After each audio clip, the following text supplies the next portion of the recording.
எது சொல்கிறது, உங்கள் துக்கம் சந்தோஷமாய் மாறும். மேலே இருக்கிற மனுஷனை பார்த்தா ஒரு துக்கம் நிறைந்தன்னா ஒரு சிலை தான், ஆனால் அதுவே துக்கம் நிறைந்த போல தோன்றுறது. உலகத்தில் எத்தனையோ மனுஷன் எதுக்கோ துக்கம், பாவம் செய்வதற்கு மற்றனை போல நான் பாவம் செய்வது ஒரு துக்கம். ஒருத்தனை பொருள் அபகரிப்பதில் அவனால் முடியாத போது ஒரு துக்கம். துக்கத்துக்கு பல பேர் உண்டு. சாப்பாடெல்லாம் துக்கமாக இருக்கான், வியாதியால் துக்கமாக இருக்கான், ஒரு சிலருக்கு மற்றவங்களை போல முன்னேற முடிய துக்கம் இருக்கான். துக்கம் இல்லாத மனுஷன் இல்லவே இல்லை. பைபிள் சொல்லுது, உங்கள் துக்கம் சந்தோஷமாய் மாறும். எப்போ ஒரு மனுஷனுடைய துக்கம் சந்தோஷமாய் மாறும்னா, இந்த துக்கத்தை மாற்றக்கூடியவர், சஞ்சலத்தை மாற்றக்கூடியவர் அவர் தாமே பாடுபட்டு சோதிக்கப்பட்டதுனாலே சோதிக்கப்படுகிற யாவருக்கும் உதவி செய்ய வல்லவராக இருக்கிறார்.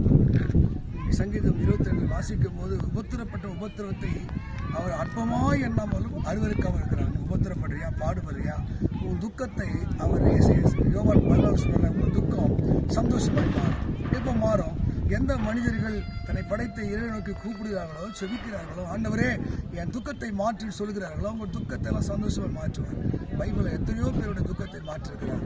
ஒரு அம்மா 12 வருஷமாக துக்கம், உதிரத்தின் ஊதிரனால, அந்த ப்ளீடிங் பிரச்சனையினால எப்படி சொல்ல முடியாத துக்கம். ஆனால் இயேசுவை குறித்து அவர் கேள்விப்படும் போது அவர்களை போய் தேடி, இயேசுவே என்னை சுகமாக்க தொட்ட மாத்திருக்கிறேன், துக்கம் மாறிடுது. ஒரு அம்மா 18 வருஷமா விவரக்கூடாத கூனி அவங்க துக்கத்தை மாற்றினான்.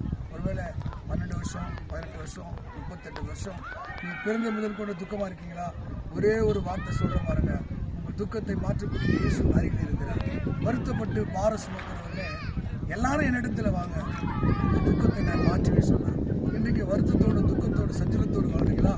உங்கள் துக்கத்தை மாற்றும்படி இரு கரத்தை கூப்பிட்டு வா என்று அழைக்கிறார். யாரெல்லாம் இயேசு அண்டை வந்தார்களோ, அவரோட வார்த்தை நம்பி வந்தார்களோ, அவருக்கு தன் வாழ்க்கையை ஒப்பு கொடுத்தார்களோ, எத்தனை பெரிய துக்கமாக இருந்தாலும், பாடுகளாக இருந்தாலும், ஆனால் துக்கத்தை சந்தோஷமாய் மாற்றியிருக்கிறார். இன்றைக்கு உங்கள் துக்கம் சந்தோஷமாய் மாறுபடி உங்கள் கண்ணுக்கு தெரியாத ஒரு இறைவன் சொல்ற, ஆபத்து காலத்தில் என்னை நோக்கி கூப்பிடு, நான் உன்னை விடுவிப்பேன், நான் உன்னை மகிமைப்படுத்துவேன். யாரெல்லாம் ஆபத்து காலத்தில் துக்கப்படுகிற காலத்தில் கூப்பிடுகிறார்களோ, கர்த்தர் அவங்களுக்கு இறங்கி அன்பு செய்வார். 2 நாளாகும் 16:9 சொல்கிறது, தம்மை பற்றி உத்தம இருதயம் உள்ளவருக்கு தமது வல்லமை விளங்க பண்ண கர்த்தருடைய கண்கள் அது பூமி எங்கும் உலாவிக் கொண்டிருக்கிறது. இன்னைக்கு ஆண்டவர் துக்கத்தை மாற்றுவார், கண்ணீரை துடைப்பார். ஒரு கருத்தை கொடுங்கள், உங்கள் வாழ்க்கை ஆசீர்வாதமாக இருக்கும்.